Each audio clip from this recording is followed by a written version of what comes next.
बमजी में डरा रहे हैं, हमारा से कुछ तो छुपा रहे हैं। अरे नहीं नहीं ऐसा कोई बात नहीं है। एने ओने बमजी में डरा रहे हैं, हमारा से कुछ तो छुपा रहे हैं। अरे शर्माइयो मत, पंखा पोला बनामी बड़ी होला, ले जा पेन ही के उ तो मोटो के लगी है। तू ही जानता रू फरमाइश ना पूरा इब तो झटकी लगी। हरिया चूड़िया खातिर मुड़िया धनिया पटोल के लगी। हरिया चूड़िया खातिर मुड़िया धनिया पटोल के लगी। हे दुकानदारी फीलिंग समझो ना। अरे का हम सब जम के तो बुझाते नहीं के कि तू बोला हो के भक्त हो के बीबी के।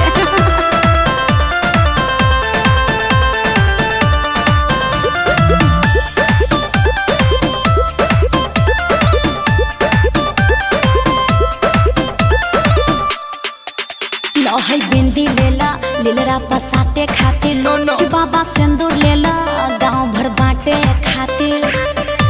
कि सब कुछ ले ले बानी हो, भूले कहीं को दे ले बानी हो।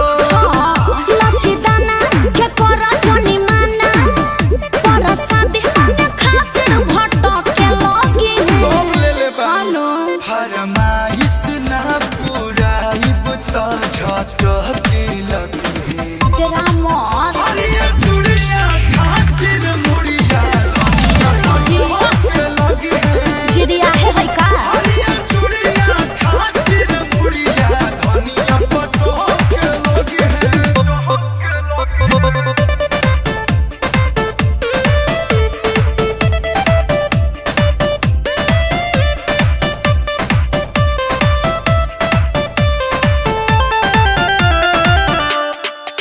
हराना लाल बाटे बड़ी कमाल बाटे, दो पैसा कमे बहन के सवाल बाटे। ओहो का हो? कि धनिया के पूरा करब यारा मान, ए अखिलेश देखा दोसर अरे दुकान। रुको हो, गोइल मिया अब खुश कर दे, चूड़ी देखे के उ तो चहक के लगी है। Thank you.